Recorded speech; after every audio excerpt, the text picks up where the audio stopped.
La Jornada Zacatecas TV, un espacio de libertad.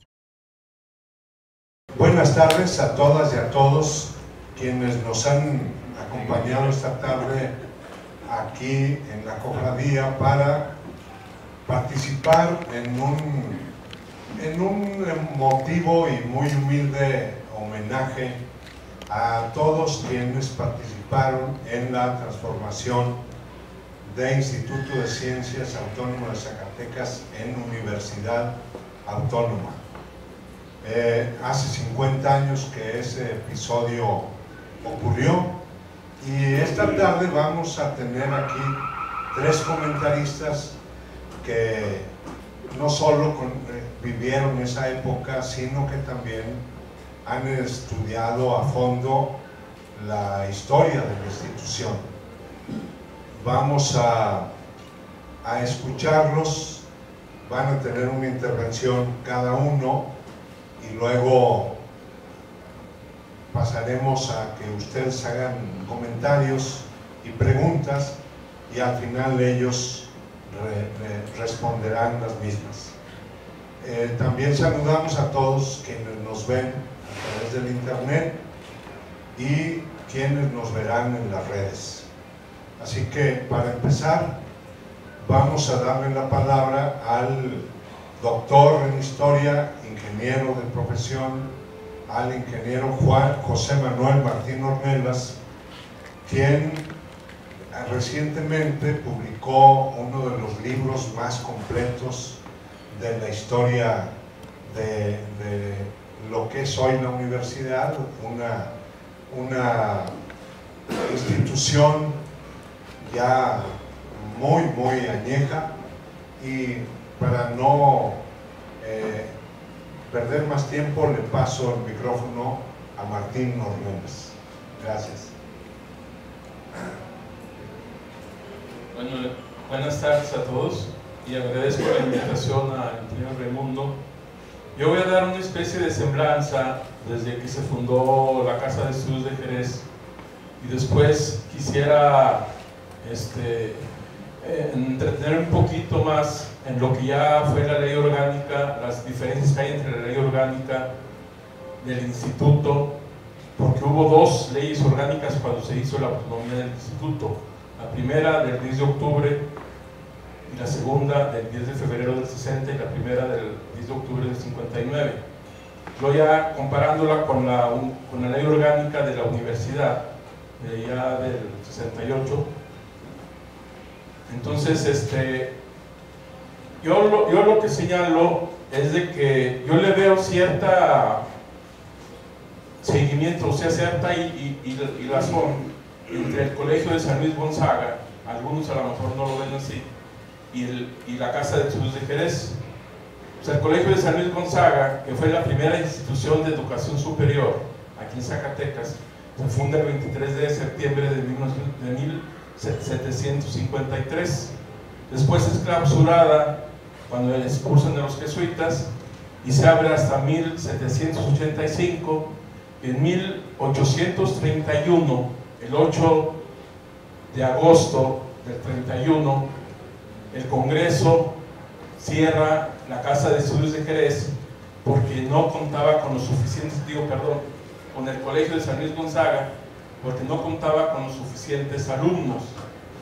Entonces, ahí en el mismo Congreso se señala que hay una solicitud por parte del Ayuntamiento de Jerez para crear una institución de estudios superiores ahí en esa villa. Entonces, es hasta el día 1 de octubre de ese mismo año que a solicitud del Cabildo de Jerez es como crean la Casa de Estudios de Jerez. Primero validan una materia que se estaba dando y que no era reconocida por el Congreso, que era filosofía, la revalida, y luego ya instituyen las cátedras que a continuación se mencionan.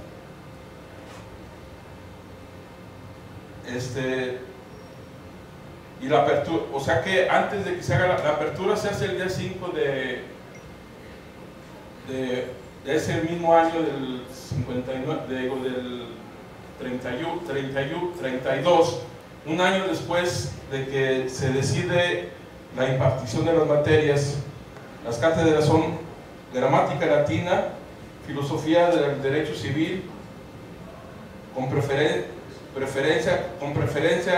con lecciones del derecho patrio, historia eclesiástica y derecho canónico. Y no es pues hasta el día 5 de noviembre del 32 en que se inaugura ya la apertura de los cursos de esas materias y se inscriben 31 alumnos. También se instituye un internado y en ese tiempo 16 pasan a formar parte del internado. Y continúa varias épocas. También hay que recordar que la Casa de Estudios de Jerez no solamente tenía ese nombre, también tenía el nombre del Colegio de la Purísima. En los archivos se mencionan las dos opciones, o Casa de Jerez, de Estudios de Jerez, o Colegio de la Purísima. Y no es hasta 1837 que se cambian al edificio donde estaba Luis Gonzaga, el Colegio de Luis Gonzaga. Y además todos los instrumentos, bibliografía y todo lo que tenía el Colegio de San Luis Gonzaga pasó a ser patrimonio del instituto, de la Casa de Estudios de Jerez. Y ya cuando se traslada aquí al edificio donde está ahorita la preparatoria número 1, que era la del Colegio de San Luis Gonzaga, se impartieron las siguientes cátedras: cánones, leyes y filosofía, y había una cátedra de dibujo que era opcional para los que llevaban esas materias. Y en 1843 se abren los estudios preparatorios, que es lo que podemos llamar ahorita la secundaria y la preparatoria, estaban juntos, y era indispensable llevar esos cursos preparatorios para cursar la carrera del foro, que así se llamaba en ese tiempo y que después cambió a Derecho, a Abogacía. Entonces nosotros decimos que a partir de esa fecha, en el 43, es cuando se inician los cursos, la preparatoria en la universidad. O sea, ustedes van a ver, quiero ser muy rápido, van a ver en toda la exposición que el instituto se cierra, se abre, cambia de carreras, cambia de nombre, porque cada gobernador que llegaba trataba de poner una huella en el instituto. Donde se da mucho más es en la escuela preparatoria, que llega a ser de 4 años, ahí se incluye la secundaria, llega a ser de 6 años, llega a ser de 5 años, casi cada 2 o 3 años se cambiaban las materias, dependiendo pues del gobernador que estaba en funciones. Entonces, también en 1843 se instala un internado en las instalaciones del instituto. Este internado llegó a tener 31 alumnos, cuando el instituto tenía 227 alumnos, y fue cerrado por el gobernador García de la Cadena, porque en un desfile de carnaval los estudiantes se burlaron del gobernador. El gobernador se enojó mucho, pidió que expulsaran a algunos alumnos, los expulsó el consejo directivo, y entonces se declararon en huelga y fueron corridos del internado, y los maestros apoyaron a los estudiantes también, dándoles clases en la Alameda. Y ahí fue como, entonces el gobernador como se enojó, pues clausuró el internado, ya no se volvió a abrir el internado. Y a los que estaban en el internado los becaron para que no suspendieran sus estudios por parte del gobierno del estado. Una beca o media beca les daban. También, ustedes también todos conocemos que fue cerrado varias veces el instituto. En el 53 fue cerrado el 5 de septiembre y se abrió el 22 de diciembre, porque habían vendido, fue cuando se vendió la mesilla, y entonces hubo una escalada de indios hacia el norte y había peligro de que llegaran aquí a Zacatecas. Entonces suspendieron, cerraron el instituto. Otro cierre que hubo fue cuando la Guerra de los 3 años, que fue en 1858 y se abrió en 1861. El tercer cierre fue cuando la invasión francesa. La mayoría de los estudiantes estaban en contra de la invasión francesa. Entonces los franceses los clausuraron e instalaron un hospital para los franceses ahí en las instalaciones del instituto. Rompieron se acabaron con todo el mobiliario que había cuando ya entregaron las instalaciones, y había cosas valiosas que se echaron a perder. En 1968 es cuando se abren diferentes carreras. Se abre la carrera, bueno, ya estaba la de Derecho, se abre la carrera de Ingeniería, las ingenierías, de Topografía, la de Civil, la de Minas, en 1868. Y también se establece la preparatoria. Yo la preparatoria no la menciono mucho porque esa nunca se cerró. Siempre fue constante, y además era la base para los estudios del instituto. Entonces, también se abrió medicina y también se abrió la carrera de veterinaria y de agronomía, de agricultura. Hubo algunas carreras que no tuvieron los suficientes alumnos, como la de agricultura y veterinaria, que se iba a poner en Jerez. Entonces no se llevó a cabo. La de medicina tampoco se llevó a cabo. Nada más las demás escuelas sí se llevaron a cabo. También se puso la de ensayador, ensayo de metales. El instituto, cuando se cambió aquí a las instalaciones, el nombre fue cuando ya llegó el nombre de Instituto del Departamento, el Instituto Literario del Departamento. ¿Por qué del Departamento? Porque en ese tiempo Santana estaba gobernando de un gobierno centralista y a todos los estados los convirtió en departamentos. Entonces así se llamaba. Y ya después cuando ya se abre cuando llega el federalismo, cambia de nombre y se llama Instituto Literario de Zacatecas. Y cuando se abre después de la invasión francesa, cambia el nombre de Instituto de Ciencias, Instituto Literario García de García. Algunos lo mencionan que fue cuando se cambió para Zacatecas, y no, fue cuando después de que se abrió de la invasión francesa, fue cuando se llama Instituto de García. Y así tenemos pues de que en 1970-71, como les decía, había 227 alumnos y 31 eran internos. El 10 de febrero del 83 inicia la carrera de medicina humana. No fue en el 68, aunque ahí se había anunciado que se iba a crear esa carrera. Pero también se cierra la escuela de medicina en 1886, porque aludiendo de que no había suficiente material y los suficientes maestros para poder impartir esa carrera. Y en 1899 se suprime la carrera de Ingeniería Civil y se crea la carrera de arquitecto. Inclusive yo tengo el plan de estudios de la carrera del arquitecto, que casi no se menciona. Yo nunca había visto que se mencionara esta carrera, pero tampoco no hay alumnos, entonces no llega a prosperar la carrera. En 1904 se suprime la carrera de Ingenierías y de Derecho, quedando solamente la de obstetricia. Y entonces la matrícula baja mucho. Para el año de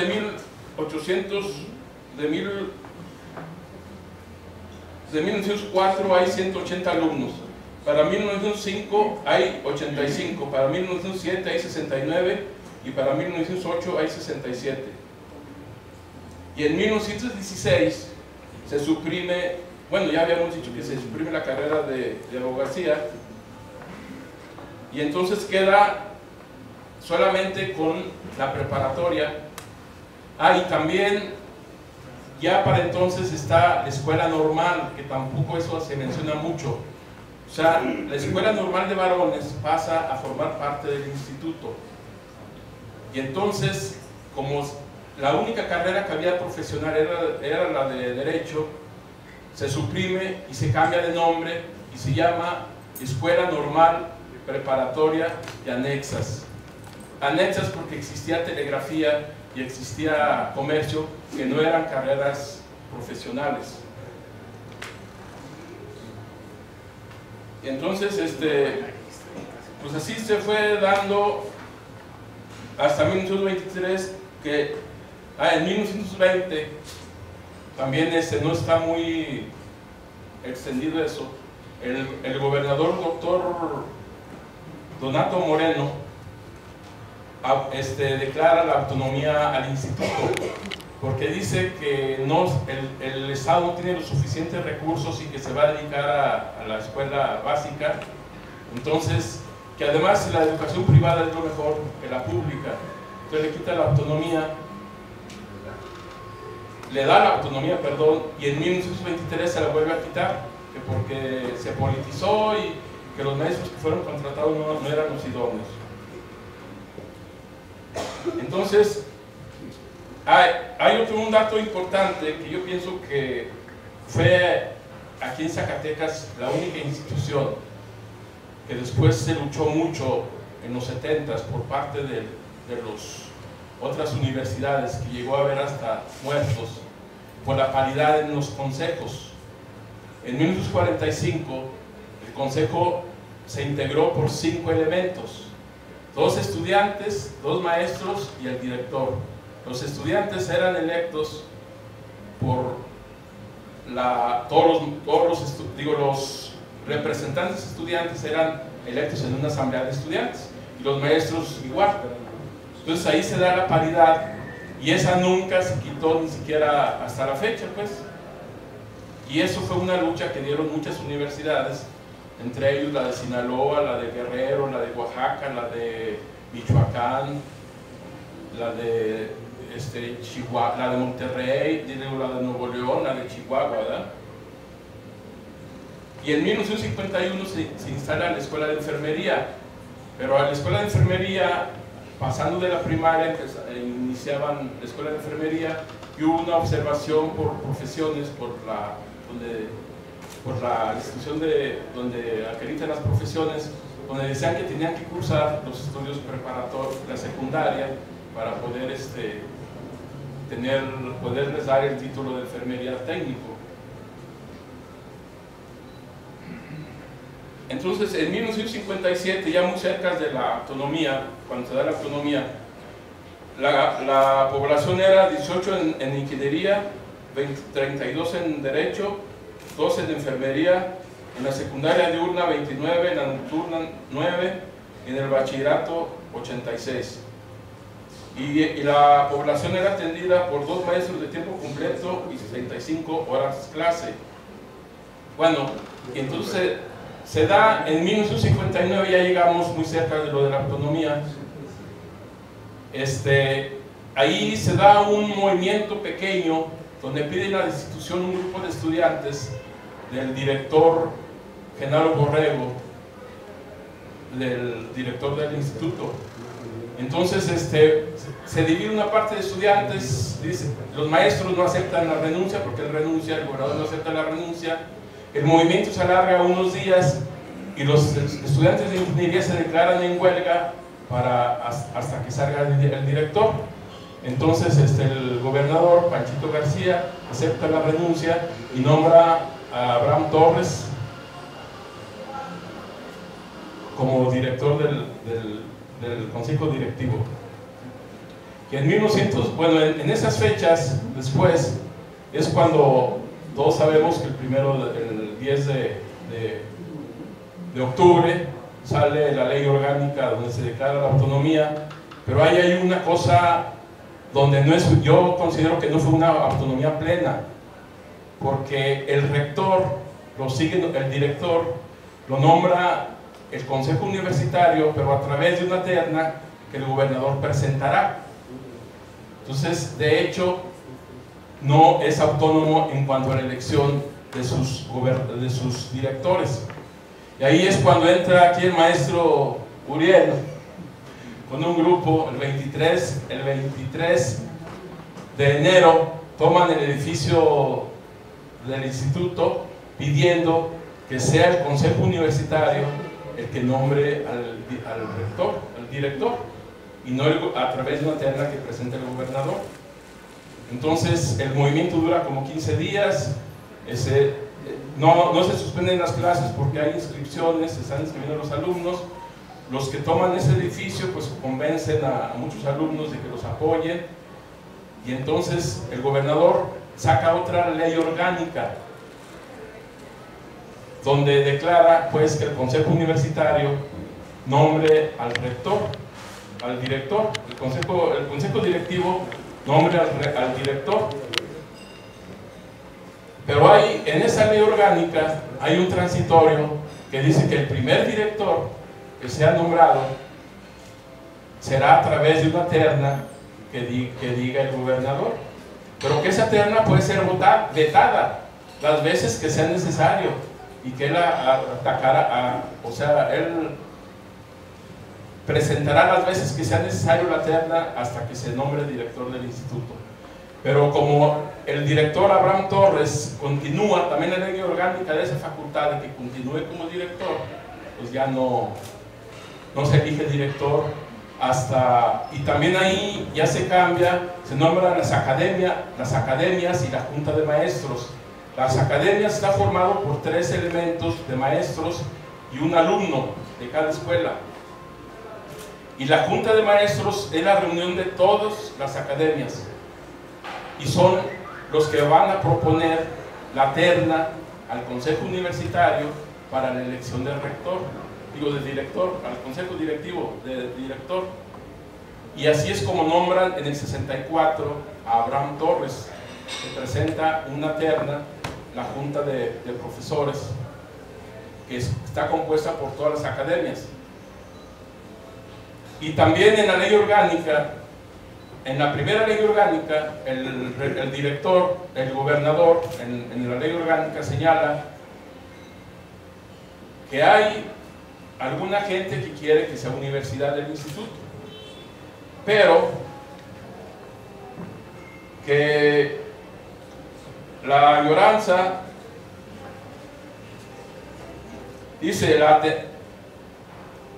ello atentaría contra la añeja gloriosa tradición que por más de una centuria ha simbolizado el nombre del Instituto de Ciencias de Zacatecas en todos los confines de la patria.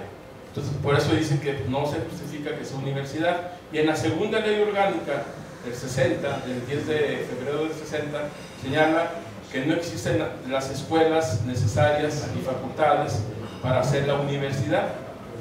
Y ya no se vuelve a hablar de muchos de los que están aquí pues vivieron esa época, ese tiempo.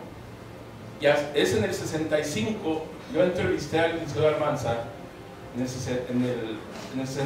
dice que en el 65 hubo un movimiento pro universidad, pero que varios maestros se opusieron porque se veía que no había las condiciones ni los elementos suficientes para que se convirtiera nomás por un decreto en la universidad. Entonces que por eso no estuvieron de acuerdo. Bueno, entonces así es como pues, se pasa la ley orgánica del 68 y pues ya salen más cosas, ¿verdad? Gracias, doctor Martín. Ahora toca el turno al doctor Uriel Márquez Valerio. Ante todo, quiero expresar mi profundo agradecimiento al periódico La Jornada y a mis amigos Raimundo Cárdenas Vargas y Raimundo Cárdenas Hernández por haberme invitado a participar en este evento. Con tal aniversario coinciden diversos acontecimientos relacionados con la Universidad en general. Primero, el 80º aniversario de que fue fundada la Universidad de Salamanca en 1218. B, el 100º aniversario de la reforma universitaria de la Universidad de Córdoba, Argentina, cuyos principios y anhelos se difundieron en toda Latinoamérica, específicamente, entre otras, en la Universidad de México. También la masacre de Tlatelolco, que fue un parteaguas que trascendió más allá de la universidad y con otros factores, influyó en el incipiente mejoramiento de la democracia mexicana. ¿Por qué Córdoba y por qué Salamanca? Porque Salamanca fue la primera universidad en el mundo ibérico y las constituciones o normas que rigieron su existencia y su funcionamiento fueron adoptadas por la bula, primero la cédula de Felipe II en 1551, cuando determina que se funde la Universidad de Nueva España, Universidad de México se llama, todavía no nacional ni mucho menos autónoma. Entonces, las constituciones de Salamanca fueron obligatoriamente impuestas en la primera universidad. ¿Por qué Córdoba? Porque muchos de los principios que estableció la reforma de Córdoba fueron y son todavía anhelos que no han logrado todas las universidades. Me siento al participar en este evento con dos investigadores sobre el tema de la universidad y sus inicios, el doctor Juan Martín Ornelas, que ya escucharon, y el ingeniero Froilán Félix Orozco, cuyas obras al respecto enfocan el mismo objeto de estudio, pero desde diversas ópticas. El primero, a partir de su experiencia como inquieto líder estudiantil y su sólida formación académica, y el segundo, a partir de la anécdota y el humor que no deja rincón para el olvido. En marzo de 1218, el rey Alfonso IX de León fundó la Universidad de Salamanca, pionera en el mundo hispánico y consecuentemente en el latinoamericano. Después, sus estudios serían autorizados por el Papa Alejandro IV, de tal forma que se convirtió en real y pontificia. Por eso las universidades eran real y pontificia, requerían la autorización del rey y del Papa, como ocurrió con las otras universidades de aquel ámbito. Así que el presente año, la Universidad de Salamanca está conmemorando los 800 años de fundada. Con motivo de esa efeméride, se celebró en la ciudad de Salamanca, entre el 15 y el 20 de julio anterior, el 56º Congreso Internacional de Americanistas. Reunió a cerca de 5,000 investigadores de 58 nacionalidades que analizaron los principales retos que enfrenta América Latina y se discutió sobre distintas disciplinas, desde las ciencias sociales hasta las humanidades, y los principales avances de investigación sobre antropología, historia, ciencia política, lingüística y literatura, relaciones internacionales o arte y patrimonio cultural, entre otras áreas. También se presentaron 64 libros y la elaboración de 5 mesas redondas centradas, entre otros asuntos, en las relaciones de Estados Unidos y América Latina, nuestra sombra persistente y maligna. Y la Escuela de Salamanca,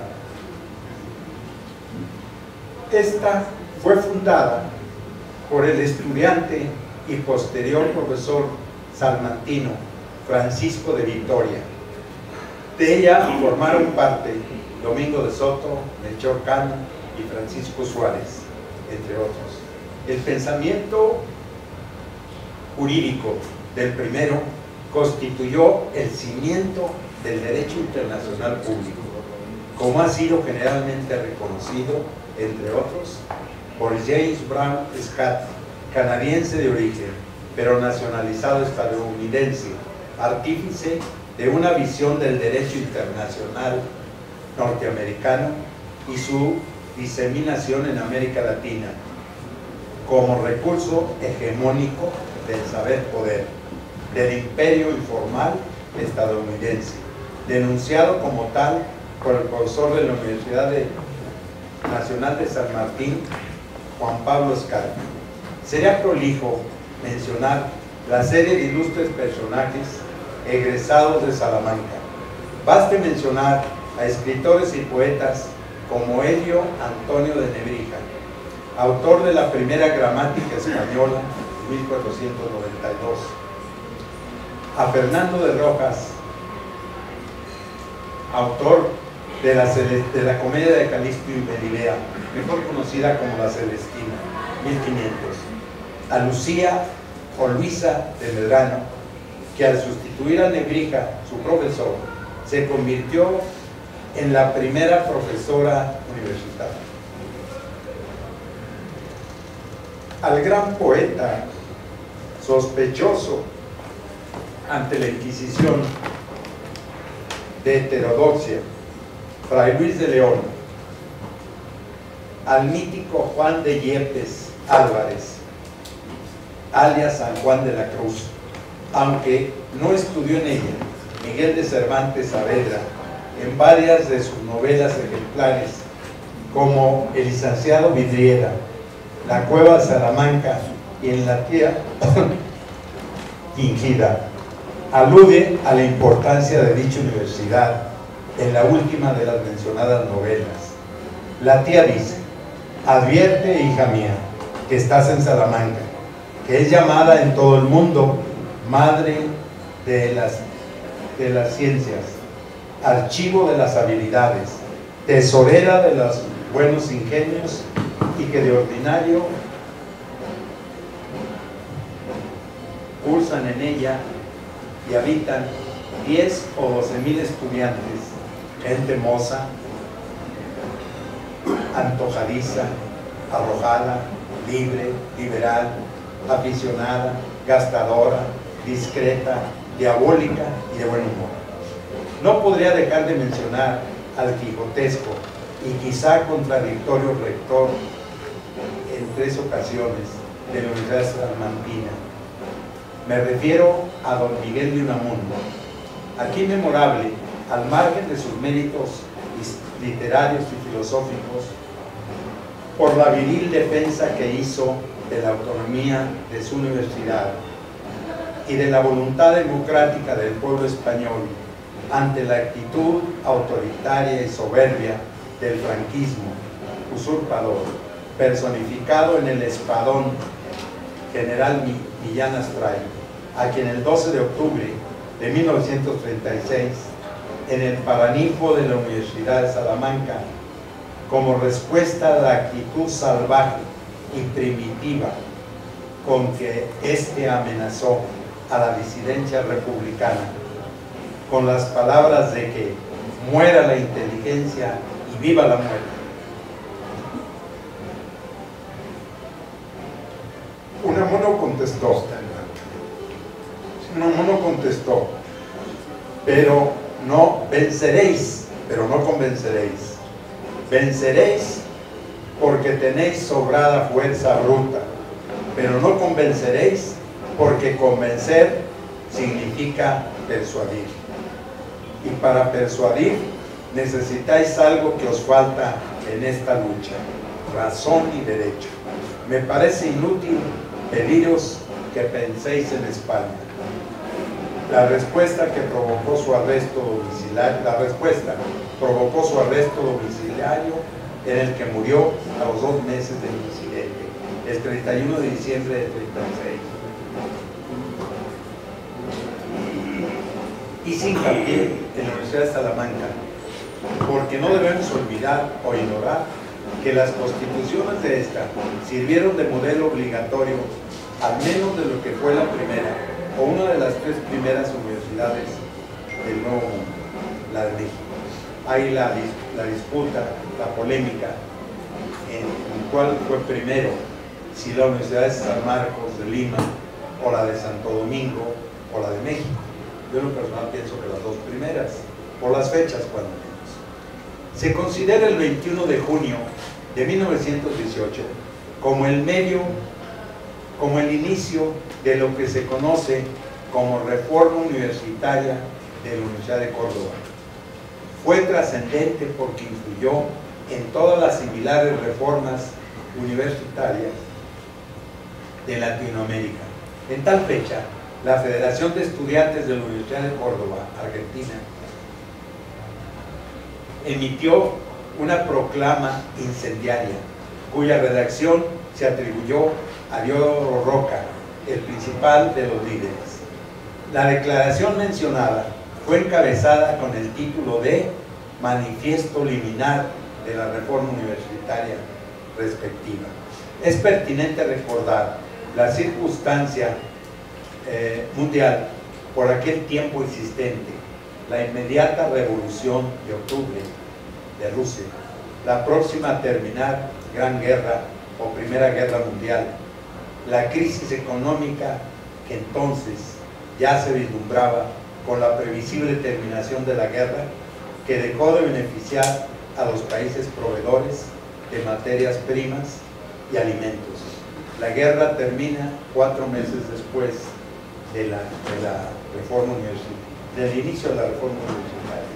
También el entorno interno entonces de Argentina, gobierno de Juan Hipólito del Sagrado Corazón de Jesús Irigoyen, caracterizado por la oscilación entre lo primitivo, lo permisivo y la represión contra el movimiento obrero. Muchos de ustedes quizá vieron una película, si no la han visto, se las llevo de tarea, La Patagonia Rebelde. La Patagonia Rebelde es el espejo de lo que ocurría en la época de Hipólito. El manifiesto, desde las primeras frases del manifiesto, se advierte la actitud rupturista con el statu quo universitario y con el contexto exterior. Parece resonar el tono épico de Ariel, el del uruguayo José Enrique Rodó, fallecido apenas en mayo del año anterior. Dice al respecto el manifiesto: la juventud argentina de Córdoba, a los hombres libres de Sudamérica, hombres de una república libres, acabamos de romper la última cadena que en pleno siglo XX nos ataba a la antigua dominación monárquica y monástica. Creemos no equivocarnos. Las resonancias del corazón nos las advierten. Estamos pisando sobre una revolución. Estamos viviendo una hora americana. Las universidades han sido, hasta aquí, el refugio secular de los mediocres, la renta de los ignorantes, la hospitalización segura de los inválidos y lo que es peor, el lugar donde todas las formas de tiranizar y de insensibilizar hallaron la cátedra que las dictara.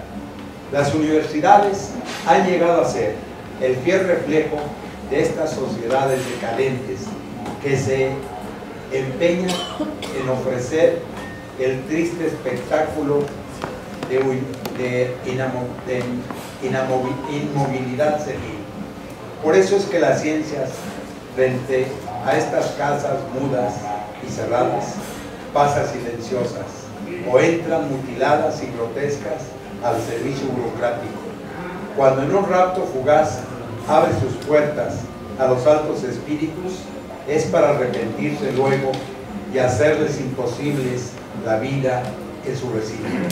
Por eso es que dentro de semejante régimen, las fuerzas culturales llevan a mediocrizar, si dice, la enseñanza y el ensañamiento vital de los organismos universitarios. No es el fruto del desarrollo orgánico, sino el aliento de la periodicidad revolucionaria. Se pronuncian contra el autoritarismo existente al interior de la universidad y reaccionan contra el acto, no que las causó, pero que detonó el movimiento, la elección que ellos estimaban fraudulenta de un rector distinto al que atraía la simpatía de los estudiantes universitarios, acto que se había efectuado el 15 de junio de aquel año. Criticaban a los que habían traicionado su preferencia públicamente manifestada y a quienes, en nombre del sentimiento religioso y bajo la advocación de la Compañía de Jesús, exhortaban a la traición y al pronunciamiento subalterno. En la sombra de los jesuitas habían preparado el triunfo de una profunda inmoralidad. Consentirla habría comportado otra traición. A la burla respondimos con la revolución. La mayoría expresaba la suma de la represión, de la ignorancia y del vicio. Entonces dimos la única lección que cumplía y adaptamos para siempre la amenaza del dominio clerical. Como podemos ver, fue un manifiesto más que antirreligioso, anticlerical, y específicamente contra los jesuitas que habían intervenido fraudulentamente en la elección del rector. Se está celebrando en México también, en el Instituto de Educación Superior de la UNAM, una serie de actos conmemorativos del centenario de la Reforma de Córdoba. A ella vino Diego Cantiano, que es un filósofo argentino, que es un estudioso de la Reforma de Córdoba. No quiero alargar esto, simplemente concretar que la Reforma de Córdoba estipuló estos principios que son fundamentales para las universidades. Primero, el cogobierno. Esto es, decía, las autoridades universitarias deben ser electas por profesores y alumnos en voto universal, directo y secreto. Concursos públicos de oposición para poder acceder a la cátedra. Autonomía de la universidad en relación con el Estado. Libertad de cátedra e investigación. Y esto que no suena tan nuevo que se diga ahora. Democratización de la enseñanza superior, que se expresa en la gratuidad de esta. Bien.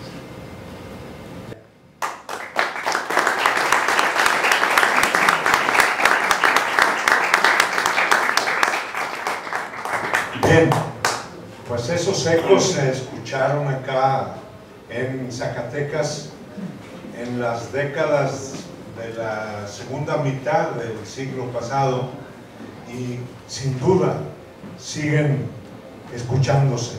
Ahora vamos a escuchar al ingeniero Froilán Félix, quien fue protagonista como estudiante en los últimos años de la carrera de ingeniería. Él participó bastante en la vida en la vida estudiantil, en las transformaciones universitarias. Preparémonos para acompañar la charla del ingeniero con algunas fotografías que van a ilustrar mucho lo que nos va a comentar. Invito al licenciado Uriel Martín para estar por acá, para ver. Adelante, ingeniero.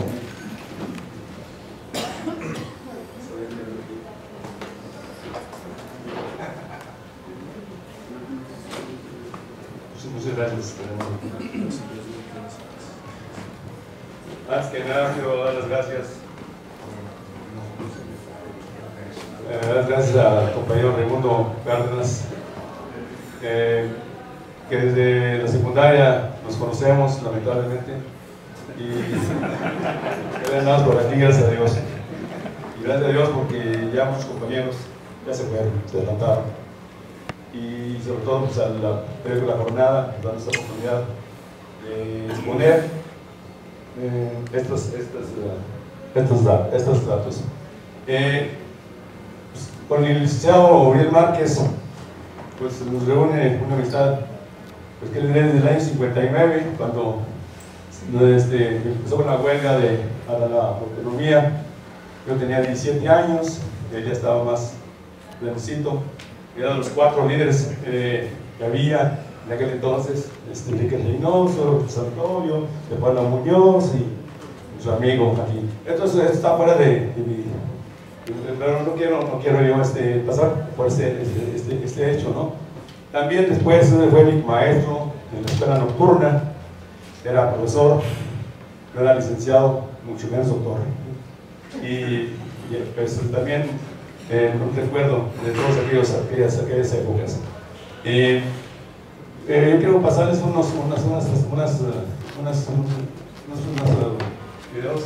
Miren, el Instituto de Ciencias, como decía el compañero Martín, desde 1837 que se vino aquí a instalar a Zacatecas, en el área de Jerez, instaló aquí. Pasaron más de 100 años, 130 y tantos años, el mismo cascarón, el mismo edificio del Instituto de Ciencias. En ese no había más edificio hasta 1959-60. Llegó nuestro amigo el licenciado Abraham Torres Miramontes y se propuso él incrementar, ampliar el área física de las instalaciones del Instituto de Ciencias. Ya estaba el Instituto de Ciencias Autónoma de Zacatecas en 1960, como dijo Martín, instituyó y empezó a la lucha por el licenciado Abraham Torres. Tenemos ahí, él se fijó la meta de incrementar el espacio físico. Eran los últimos años del licenciado Francisco García, y también los primeros años del ingeniero Rodríguez Elías. Ese fue ese lapsus. Entonces se consiguió una hectárea de terreno por el Pirul, David Luis Esparza, y donó ese terreno. Actualmente ya son 7 hectáreas las que tiene la universidad, pero en ese entonces no había ninguna. Únicamente pongo esta foto, pero hay otras donde se encuentra la primera piedra de las instalaciones, etcétera, etcétera. Vino en una ocasión López Mateos, o López Paseos, como llaman, vino aquí a Zacatecas, entonces lo abordaron, le hicieron un desayuno, le pusieron a un lado ese desayuno fue ahí en el patio de honor del Instituto de Ciencias. Le pusieron a un lado a nuestro amigo Pino Cámara, el maestro emérito, y le pusieron del otro lado a Julián Bergoitia, el estudiante más rebelde de aquel entonces, para convencer a López Mateos de que soltara el dinero pues, para empezar a trabajar. Y de ahí lo abordaron y los estudiantes tenían preparados ahí en un salón que era la dirección más en un solo salón. Bueno, había un reservado ahí para el director, y ahí ya le tenían una maqueta a López Mateos de las instalaciones. Y soltó el dinero, le dijo ahí a Bravo, al secretario de Educación, que soltara el dinero, y empezó la construcción de lo que fueron las instalaciones de la... Ahí está, este es el edificio del auditorio. Ahí está ya construido, terminado. Ahí está los laboratorios, donde estaban químicas. Ahí está, clasificaron la obra falsa. Ahí está lo de radioisótopos. Ahí está la adicción, lo que era la adicción anteriormente, el edificio de adicción. Ahí está el reactor nuclear. Ahí está una panorámica de lo que es la escuela de ingeniería en aquel entonces. Eran los años de 60, 61, 62. Yo entré ahí el 63 y ya estaba ahí, ya había pasado un año. Yo fui la segunda generación que llegó ahí a la escuela. Ahí está, ya terminaron las estaciones e invitaban al presidente a que viniera a Zacatecas. Y ahí están las muchachonas, entre ellas mi mujer, ahí está por allá. Aquí está, miren. Para darle la bienvenida a López Mateos. Ya llegó López Mateos, ¿verdad? Aquí está nuestro amigo ingeniero Luis Elías, aquí está nuestro amigo Liceo Torres, muy felices porque vino López Mateos a inaugurar la escuela. También ahí le pidieron también pues, dinero para la, bueno, no ahí exactamente, sino que vino en otra ocasión a celebrar el 23 de junio, lo toma Zacatecas y bajó a la escuela, les agarró la lluvia, y ahí en la escuela tenía una maqueta del edificio de Humanidades. Aquí empezaron a construir el edificio Humanidades, ya también con recursos de Liceo López Mateos, pero a ella le tocó verlos terminados. Vino nuestro amigo Díaz Ordaz, aquí está Luis Elías, aquí está mi cuñado, aquí está Benito López, también, y inauguraron el edificio, ¿no? Bueno, la propuesta de la creación de una universidad. Esto que yo platico es en forma anecdótica, más que nada, ese disco se dice lo que vimos, más que nada, ¿verdad? Resulta de que ya estaban todas las instalaciones terminadas, y entonces le dice Rodríguez Elías a Abraham Torres: ¿sabes qué? Vamos a hacer la universidad. Digo, no, ¿qué universidad? La universidad se hace por blasón, por la forma de ser, no por un decreto. Así le dijo Abraham Torres. Digo, pues ¿sabes qué? Yo lo voy a hacer, pues yo no quiero que se haga. Pues ¿sabes qué? Tú te vas a ir de aquí, cuando te vayas, yo lo hago. Él ya le tenía los días contados a Abraham Torres, cuántos iba. Iba a durar 8 años, Abraham Torres, y en mayo, principios de mayo, iba a salir. Entonces ya le llevaba la contabilidad de Rodríguez Elías, muy bien hecho de cuándo salir, ¿no? Y entonces, más adelante, la hizo Universidad Rodríguez Elías. Entonces, cambia la dirección del IX. Bueno, aquí está, ahí así, casi. Voy a platicar una anécdota. Pues resulta que estábamos éramos estudiantes unos de ingeniería, otros de leyes, pero todos éramos amigos, coincidíamos en ideas, porque éramos la misma generación de bachilleres. Y entonces nos mandó a llamar Rodríguez Elías. Lo platico muy así, muy aceleradamente. Nos mandó a llamar Rodríguez Elías a ver qué pensábamos. ¿En quién habíamos pensado? En que fuera nuestro director. Ya fuimos a desayunar con él y no llegamos a ningún acuerdo. Pues de ahí nos fuimos allá con Abraham Torres. Y Abraham Torres, como andaba medio resentido con Rodríguez Elías, entonces nos preguntó qué opinábamos, que a ti nos gustaba para director. Y pues no, pues todavía andábamos medio indecisos. Y él propuso a Aurelio Márquez, que él era la persona idónea para ser el director del Instituto de Ciencias. Y pues sí nos gustó la idea porque Uriel tenía ideas liberales, ¿no? Los buenos estudiantes que éramos liberales, pues ahí vamos con Uriel. Ya fuimos a visitar a su casa, él vivía allá en la 1 de mayo, y le echamos el rollo, que si no se aventaba para el director, y digo, no, búsquense una persona que no tenga problemas con el gobernador, porque el gobernador es medio bronco, ¿verdad? Y yo no quiero tenerlo, sí, bueno, pues búsquense. ¿Y a quién le parece a ustedes, licenciado? Digo, pues a mí me parece bien Varela, el licenciado Varela. Pues vamos a ver a Varela, y vamos a con Varela. Y ahora el licenciado viene y dice que tenemos eso, él era director de la Escuela de Derecho. Oye, licenciado, fíjese que tenemos este asunto, y que tanto. Éramos varios compañeros, pues aquí está yo, hay varios, aquí está Benito, aquí está Héctor Márquez, era Pepe Escobedo, era Compián, Robeo Compián, éramos varios, éramos 5 o 6. Pues ya fuimos con Varela, le echamos el rollo. Sí, como no, sí me viento. Nada más de que ponen a un secretario joven, porque yo no me muevo mucho, para que me ayude a trabajar. Pues ya le propusimos a un cuate que estaba sin chamba, ¿verdad? Estaba en el callejón de... ¿cómo se llama? Santero. Tenía un escritorito ahí, chiquito, ahí, no agarraba chamba y todo eso, ¿no? Ya fuimos, le agarramos, le dijimos, oye, pues fíjate que se requiere esto. Y tú fuiste campeón de oratorio, y fuiste el director del periódico La Torre Estudiantil, muy inquieto. Pues sí, me aviento. Bueno, pues. Entonces ya hicimos con dos política. Entonces el consejo universitario, el consejo universitario lo constituían 20 alumnos, 20 alumnos y 20 maestros y el director. Pues hicimos política y salió Varela de director del LICAS. Y nuestro amigo Díaz Casas, el secretario. Y luego a la universidad se aventó Varela 4 años de rector y Casas de secretario. Y luego terminó Varela y se aventó 8 años de rector en Casas. O sea que le gustó la chamba, se aventó más de 12 años. Y bueno, ya así fue el cambio. Y ahí están los tres, están Díaz Casas, está Uriel y está nuestro amigo Madrid Varela, ¿no? Así así eran los cambios, así se movía antes la política. Les daban mucho huevo a los estudiantes, lo tomaban en cuenta los estudiantes, ¿no?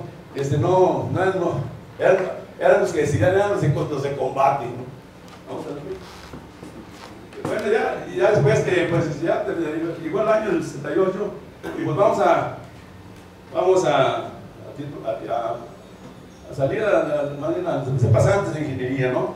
Entonces cada escuela de las que había empezó a hacer sus festividades en el mes de agosto, y nosotros salimos, y aquí está Rodríguez Elías, y está su padrino, el secretario del Patrimonio Nacional, está el gobernador electo, Luis González, Varela, pues los maestros, y éramos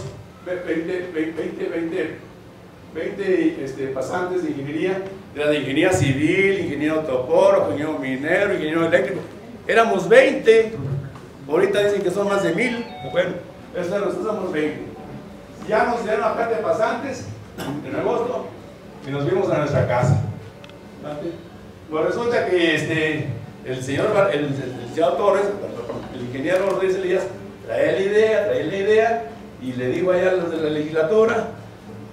Hicieron una propuesta de decreto, salió el decreto y el día 6 de septiembre del 68 se hace universidad.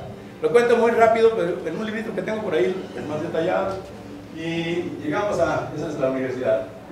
Y entonces, pues, ¿saben qué, muchachos? Ustedes van a también ser la primera generación de la universidad.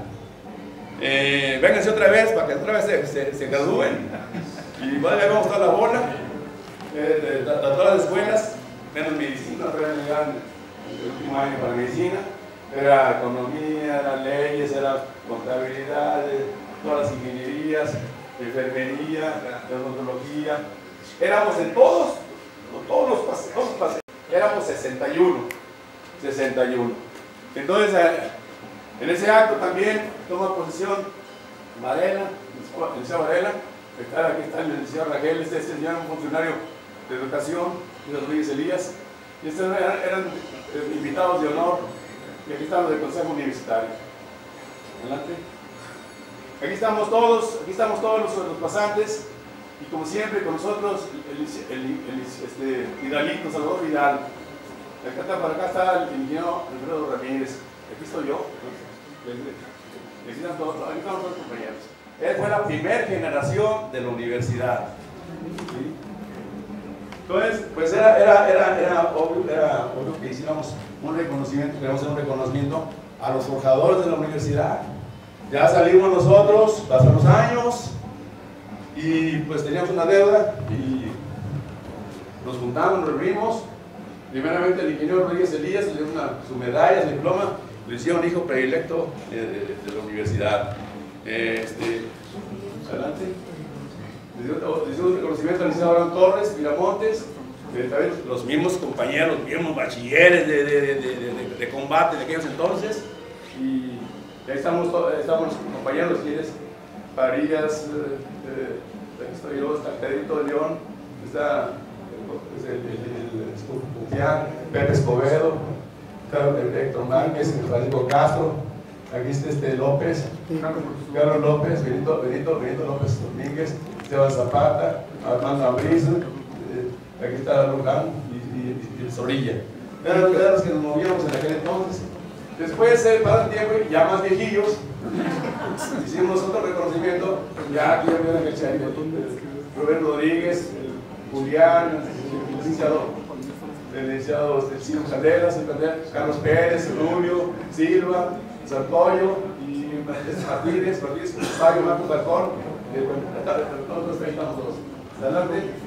Aquí estamos otra vez todos, en otro, en su rancho ya de... O sea, le hicimos ver reconocimientos a estas gentes en vida, porque nunca les reconocíamos en vida lo que hicieron por uno, porque se dieron la oportunidad para estudiar, ¿no? Bueno, esto es lo único que tengo de la historia. Lo que sigue de aquí para adelante son anécdotas. Anécdotas de nosotros, los estudiantes, son picarescas. Preparé unas cuantas, unas con el gobernador, otras con el rector. Vamos a ver una de ellas. ¿Sí? Nosotros teníamos periódicos, teníamos revistas, éramos muy inquietos, hacíamos bailes de tardeadas, teníamos corrida de toros, siempre andamos en movimiento. Adelante. Entonces ya era la semana de ingeniería. La semana de ingeniería eran semanas culturales, había programas de radio, conferencias de maestros que venían aquí a darnos los últimos avances de la ingeniería. Ahí está, instauramos las semanas de ingeniería, que la primera semana, que la segunda semana de ingeniería, todos participamos, éramos bien poquitos, fíjense, éramos, pues alrededor de, no llegamos a 50 alumnos, tengo la firma de todos, porque siempre yo andaba ahí en medio, que vamos a rifar esto, de que fírmele aquí, que fírmele allá, los nombres y las firmas de todos y cada uno de ellos, de todos los compañeros. Y de todas las carreras, 50 alumnos de todas las carreras, civil, mecánico, químico, todos éramos una población, no había alumnos en cuarto año, así, o sea que era muy adelante.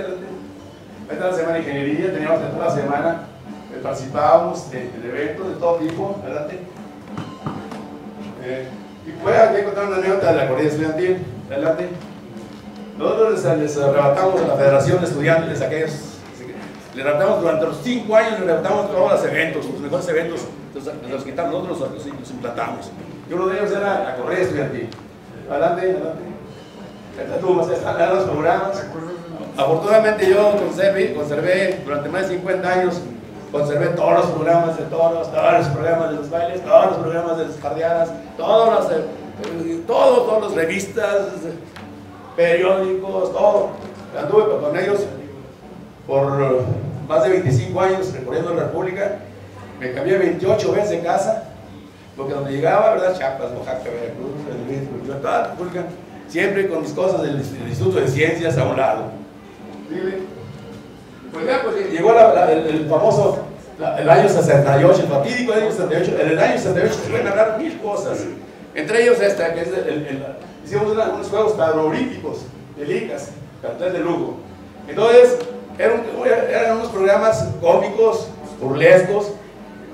Yo hice un compendio, pero yo ya no puse a muchos porque ya se murieron. Y pues ya no, los dedos ya no comenté hablar de ellos, ¿verdad? Y en ese particular, a cada cobro le ponemos un nombre, y en ese le pusimos el ogrorista de la Granada de Chapingo, por el gobernador, porque me decía la canarista, el ogrorista, dice: a este bronco tan famoso por esta vez lo indultamos, pero en septiembre a Maloso en gran fiestón nos le echamos. Y luego el notorio, que era el notario del ICAS, cuando salga el notorio, pues las golondrinas y toda la raza indígena, pues estará con el Gregorio. Porque en ese año 68 había cambio de gobierno estatal, había cambio de gobierno en el Instituto de Ciencias, había cambio en el municipal, había cambio, bueno, nosotros ya nos íbamos también. Entonces en ese año era todo, ¿no? Y también era el baratero, el presidente municipal, era López Cortés, que vivía aquí. El victorioso era lo que decía de Calabrote, era uno de la Cultura Mexicana. Adelante. No creímos, pero resulta que el ingeniero Ruiz Elías se dio una calentada, una enojada de poca madre, digo, hijo, y nos sacó un periodicazo en todos los periódicos. Nos dijo que éramos unos ingratos, que de tanto que nos había dado, ¿verdad? Y que ¿para qué le comparamos? ¿Por qué le ponemos el nombre de la bestia, no? Y que eran de dudosa. Y aquí de las tardes les echa tierra a sus mismas gentes. Y dice que estaba muy sentido, ¿no? Estaba muy sentido porque lo habían comprado, porque él no había dado motivo para que lo comprara con una bestia, que lo fueran a torear, ¿verdad? No, cuidado. Resulta que, como siempre, tienen una bola de barberos los gobernadores. Pues cuídate porque te van a fastidiar. No, pues me encerré una semana y una casa, dije, no es tal, ¿verdad? Por si las moscas. No hubo reacción por parte del lector, no hubo reacción. Él sabía que pues, eran unos chistes sanos, sin dolo, sin perjuicio. No buscábamos un puesto político. Éramos limpios, sanos. En ese aspecto se nos perdonó, ¿verdad? Después hubo otra corrida, ¿verdad? No, lamentablemente se le ocurrió morirse a la mamá del gobernador un día antes y me llevaron los toros a mi casa, porque cerraron la puerta de toros ahí del café, ¿verdad? No, es que salió una jornada, trabajando las vajillas, me dio una jornada tremenda. Y en cada evento de esos de taurinos, son muchas anécdotas. Desde el momento que íbamos a contratar la plaza de toros, fíjense, nos cobraba 200 pesos el dueño. Y a veces le pagamos y a veces no le pagamos, tenemos que limpiarla. Y es una serie de anécdotas tremendas en todas las corridas. ¿Adelante? Bueno, también hacíamos tardeadas. Llegó el rock and roll a Zacatecas, las muchachas y muchachos no sabían dónde disipar sus energías.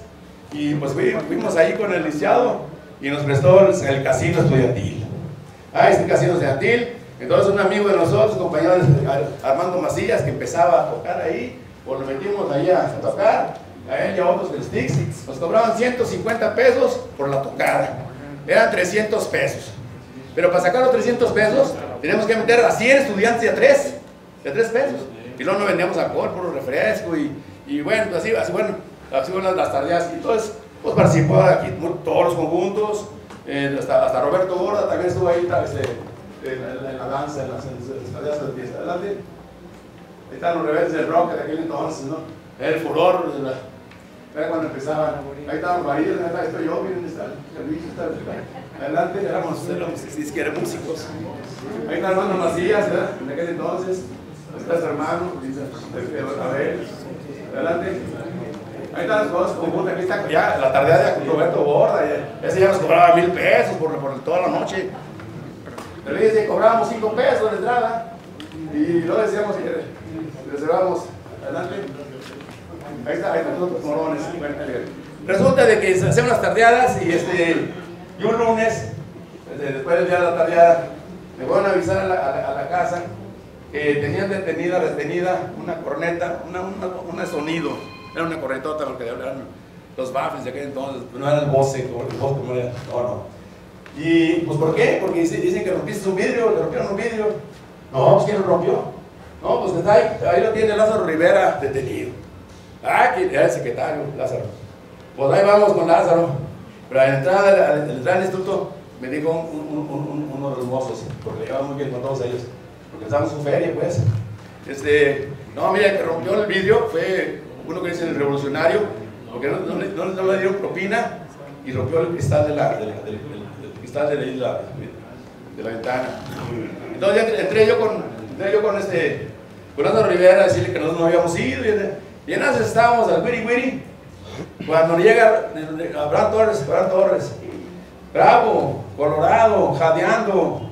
¿Y qué pasó? No, pues que aquí, que esto, que el otro, que... Y me agarra del brazo y me dice, bueno, ¿tú te crees muy salsa? Vente, vamos para acá, yo voy para darnos una nariza. No, maestro, ¿cómo era a pegar el director? Yo, mire, licenciado, mejor le voy a pagar su vidrio y ahí muere, ¿sí?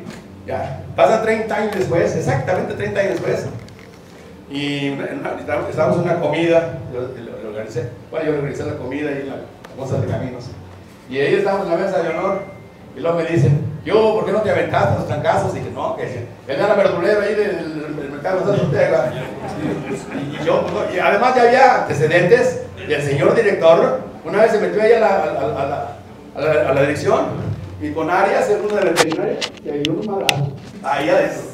Y luego salió y le dijo a Petronio, tráete los guantes, porque no me quedé con ganas. No, dije, yo no le entro, ¿verdad?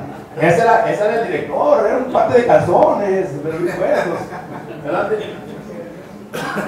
Bueno, el baile blanco rojo, no tengo más tiempo, pero yo creo que vamos a brincar el baile blanco rojo, también traíamos las mejores orquestas. Nos íbamos a traer el carro de Foca, al Pérez Prado, ¿no? Y más que no le llegamos al precio, pues, la caballería de Cuba. Pero ya andaba por allá, un cuate, un americanillo, un americano. Encontremos a ese cuate, nos trajimos a Zacatecas.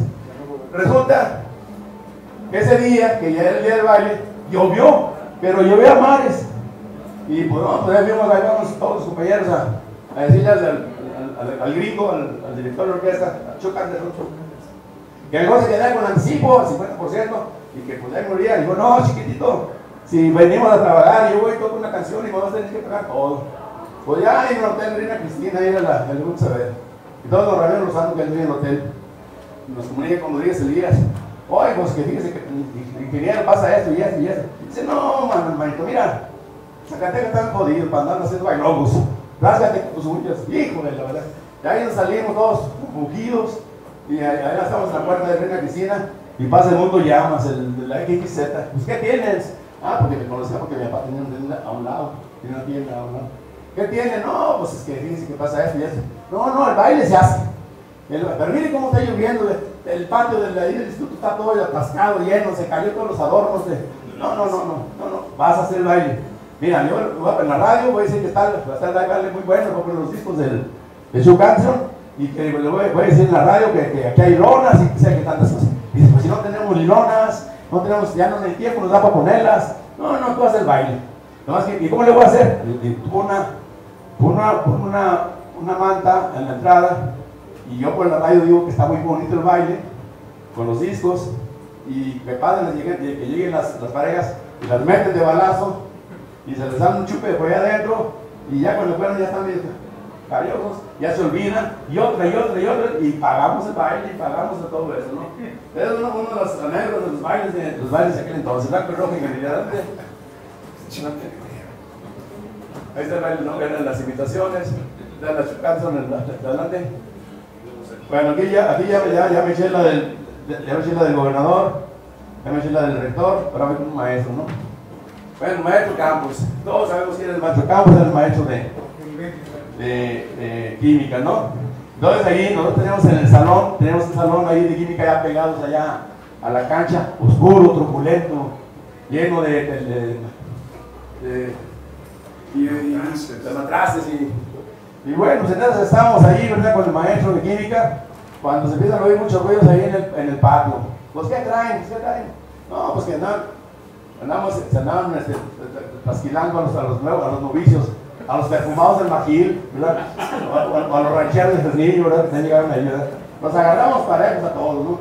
Y entonces teníamos ahí ese pelado ahí, y no se dejaba, y había uno de Fresnillo bien bravo, aquí está Danielito que lo conoce. Está bien bravo, se llamaba Roberto Reyes. Era campeón de box, de los guantes de oro, y no se dejaba que lo pelaran. Estábamos en químicas y le mandan a llamar, sacan a Compián, a ver para que nos ayudes.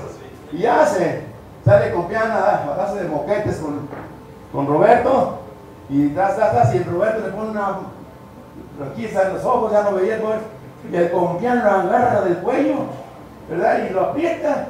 Aquí están diciendo que se tumbó la puerta del PRI, ¿verdad? Lo aprieta. Y le dice a Roberto, oye, yo no sé luchar. Y dice el otro, pues yo no sé boxear. Y entonces estaban en esas con el sordito, dice, con su aparatito, tenía un aparatito. Dice, pues ¿qué pasa?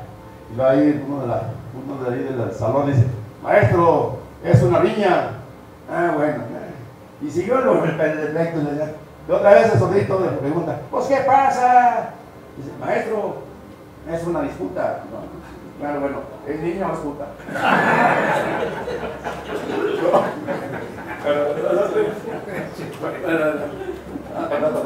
Resulta que el sordito era un alma de Dios el sordito, ¿no?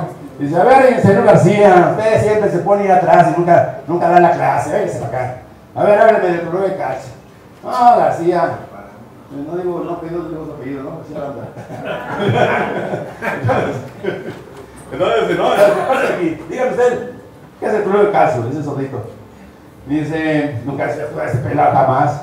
Se para ahí enfrente y dice, mire maestro, el cloruro del calcio es un producto químico, y empieza a abrir la boca, como si estuviera hablando. Y el sordito se agarra el aparatito. ¿Qué me dice? Que el cloruro del calcio es un producto químico, sus propiedades son las siguientes. Fíjese que se iba a dar la boca. Como si estuviera hablando, no dice nada. No, entonces el sordito agarra el aparato y dice, mire compañero García, igual mañana me da la clase porque ahorita yo no hago nada.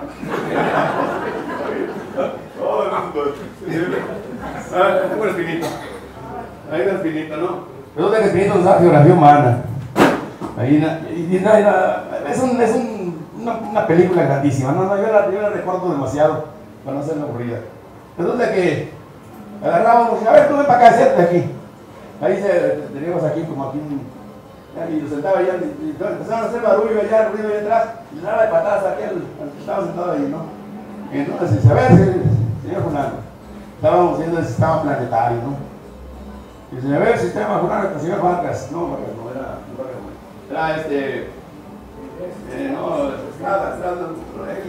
a ver, dígame usted, el nombre era de Villanueva. Y dice, dígame el nombre de un astro, digo, Espinito. Y luego les dice, Osmani Aguilar. No, dice, Aguilar. Sí, maestro, es un astro. No voy a decir, sí, es un astro del cine nacional. No sé qué es el güera, ¿no? Y era una botana todos los días con todos los maestros, con infinidad de maestros, y de todos hay registro de todas las anécdotas. Adelante. Y luego hay otras más picarescas, pero ahí presentan a uno, digo, el maestro Espino, ¿verdad? Y ya, pues ahí llegó, gracias, y pues, muchas gracias por la oportunidad de recordar estos momentos. Y ya llegara el momento, valga la redundancia, de que en un libro de Leiten, doctor que se ha escrito, hice un libro primeramente de 1000 hojas, después lo bajé a 600, y dije, no, pues no lo voy a poder imprimir, y lo dejé en 300, entonces a ver si pues, por ahí y está muy bien, hubo muchos apoyos, muchas ayudas de mucha gente que participó, entre ellos el licenciado Casas, que no está por ahí, ¿sí? Mis respetos al licenciado, porque tiene guardados miles de detalles increíbles, que cada vez que platico con él me voy de espaldas, y con papeles y con documentos. Tiene todas las antorchas estudiantiles, todas las revistas, el Podium, el Cronos, todo tiene un historial increíble de documentos. Yo pues he abusado en cierta manera con él de los últimos años, pues de la creación de la UAS, porque hay muchos de los primeros directores, donde hay mucha historia que contar, hasta el año 68. Ahí en el año 68 se termina la película y empieza una nueva película con otras nuevas gentes, ¿verdad? Y entonces, pues, espero que tengan la oportunidad de imprimir el libro para que ustedes se deleiten de veras honestamente al saldo de Niñez. Muchas gracias.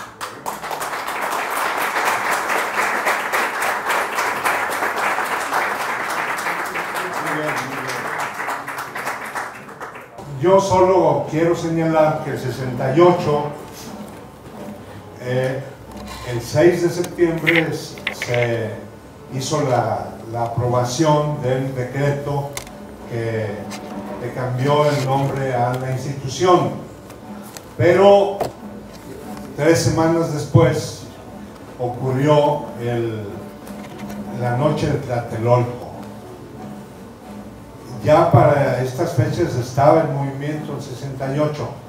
No quisimos meter ese tema acá porque pensamos que el cincuentenario del 2 de octubre del 68 pues vale la pena tratarlo en un evento especial, que esperamos que nos acompañen a hacerlo. Esperamos conseguir el Calderón para que haya mucho más espacio. Yo pienso que la vida en la universidad en aquella época se vio muy trastocada por el 68. Aquí realmente, como ya lo percibimos en toda la plática de Froilán, pues en el 68 el movimiento para septiembre no tenía gran relevancia. Muy pocos estudiantes, según tengo entendido, tenían alguna acción, repartir algún volante, en fin. Yo espero que para el próximo evento hablemos de ellos de la gente que sí estaba atenta. Algunos, yo era basquetbolero del diario y a nosotros nos informó del movimiento estudiantil un gran basquetbolista zacatecano, pero mejor astrofísico, Octavio Cardona Núñez, que se fue de acá a estudiar a la UNAM, y él venía los fines de semana y nos ponía al corriente entre cáscara y cáscara. Entonces hay gente así que jugó un papel relevante allá en la Ciudad de México. Los invito a que estén atentos para que este evento también lo conmemoremos. Por lo pronto, yo le doy las gracias, muchas gracias a Martín, al doctor Uriel Márquez y a Froilán. Qué bueno que nos dimos esta oportunidad de recordar aquellos tiempos. Gracias, muy amables.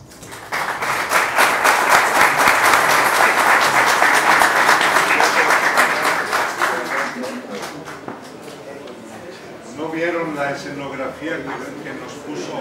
No, sí, me mató. Mencionaron. La Jornada Zacatecas TV, un espacio de libertad.